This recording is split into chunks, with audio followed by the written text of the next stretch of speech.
All right, let's see. It is the 4th of July. It is a day when we celebrate our history of 250 years of slavery, 150 years of Jim Crow laws, 300-ish years of the slaughter of Native Americans and the stealing of their land, the fact that women weren't allowed to participate in democracy for the first 125-ish years. LGBTQ people, I mean, it's only been a couple decades for them. The disabled, fuck the disabled. That's been constant throughout our entire nation's history. And up until about 100 years ago, we had 8-year-olds working in factories and coal mines. So today is the day that we celebrate all of those things, along with the fact that Black Americans didn't get the right to vote nationwide until 60 years ago. So today is the day that we celebrate. I'm wrong. That's not what we're celebrating today. What? Oh, shit. Yeah. No. I know. I got it. It's the 249th anniversary of the signing of the Declaration of Independence, which was essentially a Dear John letter to King George III, where we broke up with an authoritarian dictator monarch, only to elect one voluntarily 248 years later in 2024. And to this day, people who voted for that buffoonish, corpulent protuberance of a human being still think that the Declaration of Independence is one of our founding documents that still carries some type of legal authority to this day. It doesn't. It was just a letter. That's all it is. That's all it was. It's just a letter. The Declaration of Independence is just a letter. It's like when Michael in Office Space says, "I declare bankruptcy." We just declared independence. And then England was like, "Yeah, fuck that, mate." And then we went to war. The whole mate thing might be Australian, whatever. Who gives a shit? Anyway, it's about 10:45 a.m. West Coast time on the 4th of July. So we are about, speaking of the Brits, we are about an hour and a half. Right now, we're about an hour and a half away from British rock band Oasis playing their first gig in 16 years. It's been 16 years since the Gallagher brothers split. I never saw Oasis play live. I'm obviously not going to go see them play live on this tour. I was a casual Oasis fan, not really during the time when they were around, but like over the last decade is when I kind of became an Oasis fan. And the thing that always affected me the most is just the fact that these guys are brothers, man. And they didn't speak to each other for 16 years. And they both obviously lived in England. They both obviously had their own musical careers going on. They were both in the press all the time. They were interviewed constantly. And during every single fucking interview, they were asked about their brother.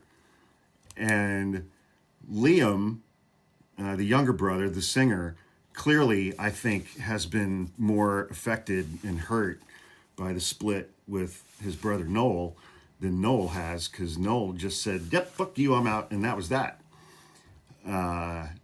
And, you know,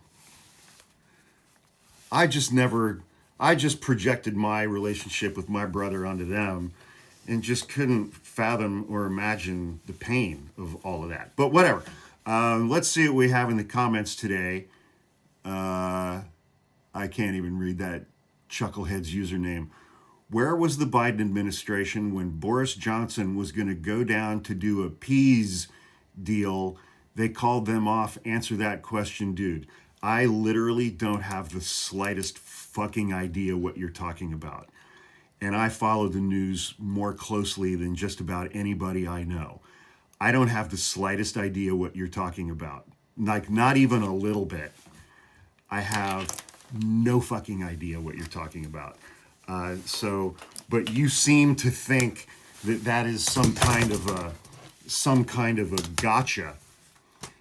You seem to think that that is some kind of a gotcha. I'm not even going to look it up. I'm looking up something else. But it's like, you think that you type that out on your little account and you hit enter and you were like, yeah, yes, I got him. I fucking nailed that guy Hawk's ass to the wall, baby. Yeah. And I don't have the slightest idea what you're talking about. Not even a little bit. And I don't want to shit on your holiday or anything, man. You know, I mean, maybe a little bit, you know, because guys like you, man, it's like, my worst fucking nightmare is like getting cornered up against a wall by a guy like you who says shit like that to me. And I'm looking around and I can't spot any of my friends to rescue me from the insanely boring dipshittery that you would subject me to in that set of circumstances. I just be standing there going, what the fuck, man? No, I know. No, I hear you, man. No, I get it. I totally get it. What the fuck is with this guy? Jesus Christ, where the fuck is my brother, man? God damn it. No, I understand. No, it's Boris Johnson, man, and his peas. Boris Johnson's peas deal. I get it. I totally understand. I know where you're coming from. That sounds wow, man. I mean, just wow. That is mind-blowing. Get me the fuck. That's what that would be like.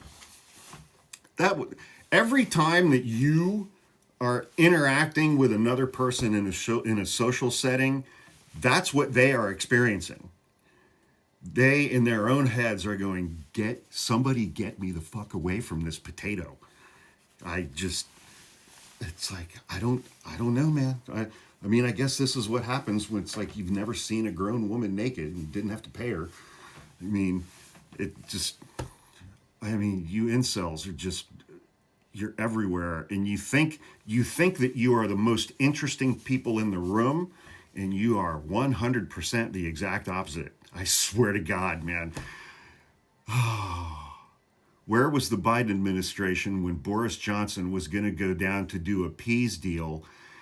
They called it off. Answer that question, dude.